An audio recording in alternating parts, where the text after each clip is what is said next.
সম্প্রতি মার্কিন president Donald ট্রাম্পের নির্দেশের পর মার্কিন যুক্তরাষ্ট্র সরকার অজ্ঞাত অস্বাভাবিক ঘটনা ইউএপি, যা ইউএফও নামেও পরিচিত, এ সম্পর্কিত দীর্ঘদিনের গোপনীয় নথি প্রকাশ করা শুরু করেছে।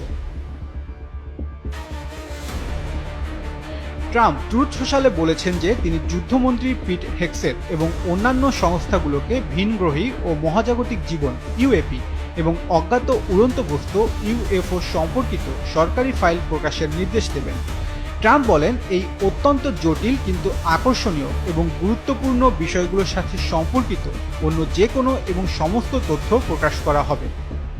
ট্রাম্পের এই ঘোষণার পরিপ্রেক্ষিতে যুদ্ধ বিভাগ, জাতীয় গোয়েন্দা পরিচালকের কার্যালয় ওডিএনআই এবং অন্যান্য সংস্থাগুলোর সাথে মিলে ইউএপি সম্পর্কিত নথি খুঁজে বের করা, পর্যালোচনা করা এবং গোপনীয়তা মুক্ত করার জন্য একটি বড় আকারের প্রচেষ্টা শুরু করেছে।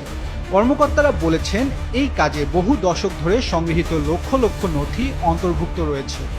এখন প্রশ্ন হলো, ইউএফও ফাইলগুলোতে কি কি রয়েছে? নতুন প্রকাশিত সরকারি আর্কাইভে সামরিক ও সরকারি কর্মীদের দেখা অজ্ঞাত বস্তুর ছবি, ভিডিও এবং প্রতিবেদন পর্যালোচনা করে যা পাওয়া যায় তার মধ্যে উল্লেখযোগ্য কয়েকটি বিষয় হলো, পশ্চিম মার্কিন যুক্তরাষ্ট্রের আকাশসীমার উপর দিয়ে উড়ে যাওয়া অজ্ঞাত বস্তুর ইনফ্রারেড ছবি, উড়ন্ত অবস্থায় হেলিকপ্টারের নিচে শনাক্ত হওয়া একটি রহস্যময় বস্তু, সামরিক ইনফ্রারেড সেন্সর দ্বারা ধারণকৃত একাধিক অজানা উড়ন্ত বস্তু, দক্ষিণ পূর্ব মার্কিন যুক্তরাষ্ট্রে পর্যবেক্ষণ করা একটি সম্ভাব্য অস্বাভাবিক উড়ন্ত বস্তু, বিমানের সেন্সর স্ক্রিন অতিক্রমকারী অজ্ঞাত বস্তুর সামরিক ভিডিও স্থিরচিত্র, সংযুক্ত আরব আমিরাতের কাছে একটি রিপোর্টকৃত ইউএপির ফুটেজ, গ্রিসের নিকটবর্তী সমুদ্র আকাশসীমার উপর দিয়ে একটি ইউএফওর চলাচলের রিপোর্ট, জাপানের কাছে ইউএস ইন্দো প্যাসিফিক কমান্ডো কর্তৃক রিপোর্টকৃত একটি ফুটবল আকৃতির বস্তু, আফ্রিকার আকাশসীমায় মার্কিন সামরিক বাহিনী কর্তৃক পর্যবেক্ষণ করা একটি ইউএপি, দক্ষিণ মার্কিন যুক্তরাষ্ট্রের উপর দিয়ে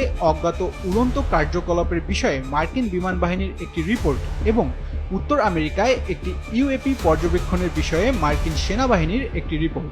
মার্কিন সরকার বলেছে যে প্রকাশিত ফাইলগুলো অমীমাংসিত মামলা, যার অর্থ হলো কর্মকর্তারা যা পর্যবেক্ষণ করেছিলেন তা স্পষ্টভাবে ব্যাখ্যা করতে পারেননি। এটি ডেটার অভাব বা অসম্পূর্ণ তথ্যের কারণে হতে পারে। কর্তৃপক্ষ জানিয়েছে, আগামী কয়েক সপ্তাহে পর্যায়ক্রমে নথিগুলো প্রকাশ করা হবে। তারা বাইরের বিশেষজ্ঞ এবং জনসাধারণকেও এই নথিগুলো অধ্যয়নের জন্য আমন্ত্রণ জানিয়েছে। এদিকে যুদ্ধমন্ত্রী পিট হেগসেট বলেছেন, ইউএফও সম্পর্কে আমাদের সরকারের ধারণার ক্ষেত্রে অভূতপূর্ব স্বচ্ছতা আনতে যুদ্ধ বিভাগ প্রেসিডেন্ট ট্রাম্পের সাথে একযোগে কাজ করছে। গোপনীয়তার আড়ালে থাকা এই ফাইলগুলো দীর্ঘদিন ধরে যৌক্তিক জল্পনা কল্পনার জন্ম দিয়েছে এবং এখন সময় এসেছে আমেরিকান জনগণের তা সচক্ষে দেখা। গোপনীয়তা মুক্ত এই নথি প্রকাশ ট্রাম্প প্রশাসনের অভূতপূর্ব স্বচ্ছতার প্রতি আন্তরিক অঙ্গীকারেরও প্রমাণ। অন্যদিকে যুদ্ধ বিভাগ জানিয়েছে, এর লক্ষ্য হলো স্বচ্ছতা এবং সত্য। কর্মকর্তারা বলেছেন, পূর্বে গোপনীয় হিসেবে চিহ্নিত নথিগুলো এখন জনসাধারণ খুব সহজেই দেখতে পাবে। Tahsin Khalid, SATV digital.